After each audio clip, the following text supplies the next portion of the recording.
દર્શક મિત્રો, મહામંથન મંતવ્ય ન્યૂઝમાં આપનું સ્વાગત છે। અમરેલી જિલ્લાના સાવરકુંડલા તાલુકાના જૂના સવાર ગામમાં એક માલધારી સમાજના ખેડૂત અચાનક લાપતા થઈ ગયા। તેમની કોઈ ભાળ નથી મળીને આને લઈને માલધારી સમાજના લોકો તેમજ ખેડૂતનો પરિવાર ખૂબ ચિંતિત છે।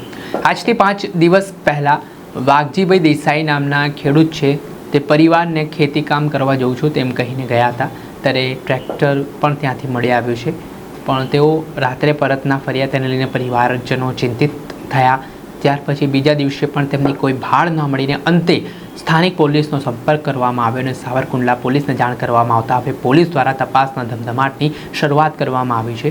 જે ખેતરમાં વાઘજીભાઈ દેસાઈ ખેતી કરી રહ્યા હતા ત્યાં પોલીસ દ્વારા તપાસ કરવામાં આવતા એક શર્ટ પેન્ટ પણ મળી આવ્યો છે। ત્યારે આને લઈને એવી પણ ચર્ચા છે કે વન્ય પ્રાણી દ્વારા શું શિકાર તો કરી લેવામાં નથી આવ્યો ને તેમનો, કેમ કે અત્યારે પોલીસે એ દિશામાં પણ તપાસ હાથ ધરી છે। વાઘજી દેસાઈ કઈ દિશામાં ગયા હતા, ક્યાંક પુરાવાઓ છે તે પોલીસ દ્વારા એકત્ર કરવામાં આવી રહ્યા છે। આ મામલાને લઈને જે ખેડૂતો ત્યાં હાજર હતા તેઓ શું કહી રહ્યા છે તે સાંભળો।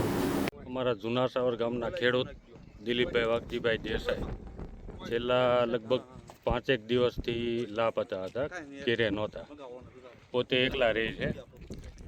પછી મને આજ જાણ થઈ કે એનું ખેતરમાં ટ્રેક્ટર પડ્યું છે। પછી તપાસ કરવા આવ્યા તો અહીંયા કાંઈ ટ્રેક્ટર પડ્યું હતું, ચંપલ પડ્યા હતા, ચશ્મા પડ્યા હતા, બધી વસ્તુ મળી। પછી ફોરેસ્ટ વિભાગને જાણ કરી મેં અને પોલીસ વિભાગને જાણ કરી, એટલે તાત્કાલિક સ્થળ ઉપર આવીને તપાસ ચાલુ છે।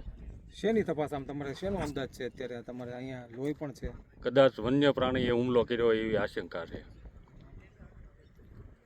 જે આપણે સાંભળ્યા હતા સાવરકુંડલાના જૂના સવાર ગામના લોકો, જેમાં જે વાઘજીભાઈ દેસાઈ નામના ખેડૂત છે તેમના અચાનક ગુમ થઈ જવાના કારણે હાલ પરિવારમાં ચિંતાનું મોજું ફરી વળ્યું છે। હાલ આ માલધારી સમાજના ખેડૂતને શોધવા માટે પોલીસની અલગ અલગ ટીમો કામે લાગી છે અને તપાસના ધમધમાટની શરૂઆત કરવામાં આવી છે। ત્યારે જોવાનું છે કે આ મામલામાં કઈ રીતની કાર્યવાહી પોલીસ દ્વારા કરવામાં આવે છે, પરંતુ અનેક આશંકાઓ છે તે વ્યક્ત કરવામાં આવી રહી છે।